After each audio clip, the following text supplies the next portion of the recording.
हेमा मालिनी जी, आप एक कलाकार है, एक कलाकार बताएगी कि किसानों को क्या चाहिए। एक तो बीजेपी की सांसद है हेमा मालिनी जी, आप सब जान रहे होंगे।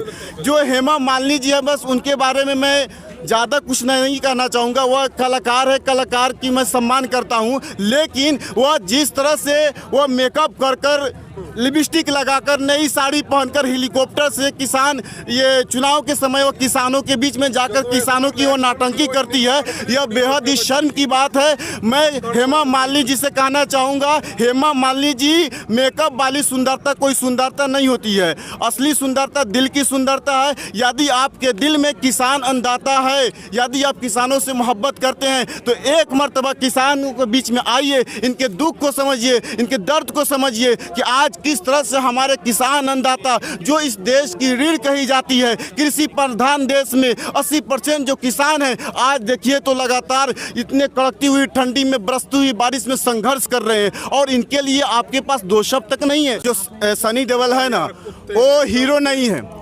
सनी देओल क्या है? वो हीरो नहीं है, और वो एक डुप्लीकेट हीरो है। मैं उसको तो हीरो नहीं मानता, वो एक देश का कलाकार है। वो बहुत कहते थे कि मेरा 2.5 किलो का हाथ है। अरे सांबा, 2.5 किलो का हाथ कहाँ गया? बड़ा देशभक्ति आपके दिल में झलकता था। फिल्मों में तो ऐसे आप दिखाते थे कि आप ही एक देश के बड़े वफादार है, बड़े देशभक्त है, लेकिन आपकी देशभक्ति कहाँ गई? आज किसान लगातार संघर्ष कर रहा है, आप इनके बारे में क्यों नहीं दो शब्द बोलते हैं? इनके लिए, इनके बीचों में आप क्यों नहीं आते हैं?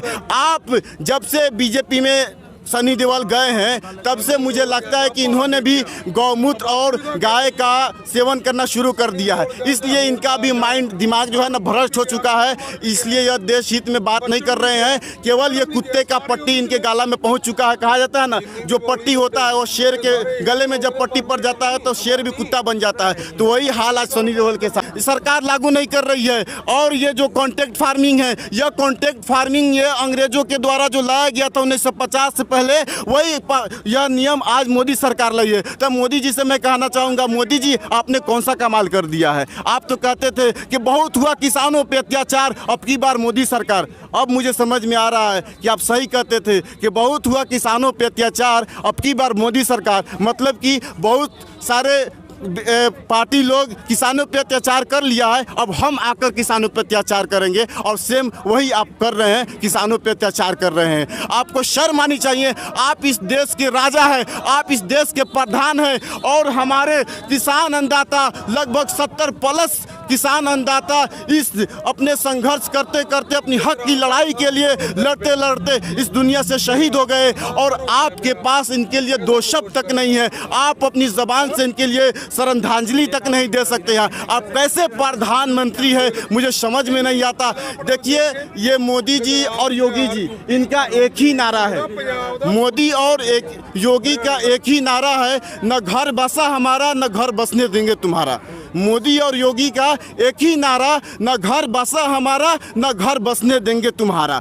आज हमारे देश में हिंदू मुस्लिम एकता जो थी, तो पहले थी हिंदू मुस्लिम थे भाई भाई, हिंदू मुस्लिम थे भाई भाई, लेकिन मोदी ने करवा दी इनसे लड़ाई।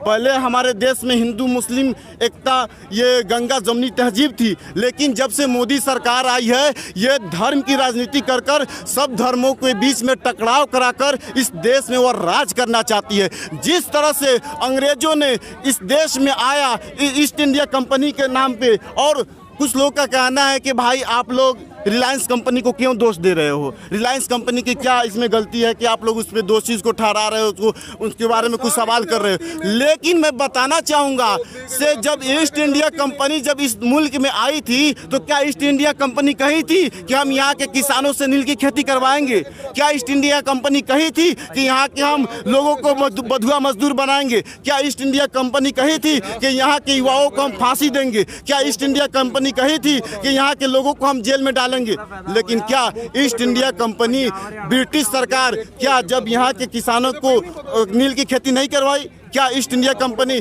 यहाँ के जो युवा थे, जो हक की आवाज़ उठाते थे, देश हित में बात करते थे, अंग्रेज सरकार से सवाल करते थे, तो क्या अंग्रेज उनको फांसी नहीं दी?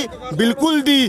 तो उसी तरह आज इसलिए मैं कहता हूँ B फॉर ब्रिटिश और B फॉर बीजेपी, ये दोनों सेम है। ये ब्रिटिश का नियम ही अपनाकर बीजेपी फूट डालो और शासन करो की नीति अपनाकर इस देश में आज राज कर रही है, और इस देश के जो लोग हैं उनको मूर्ख समझकर इनके ऊपर अपना एक हुकूमत जमा रही है। और जिस तरह से अंग्रेजों ने इस देश पर हुकूमत किया 200 सालों तक, इसी तरह से ये लॉन्ग टाइम तक, अधिक दिनों तक ये बीजेपी सरकार, मोदी सरकार इस देश पर हुकूमत कर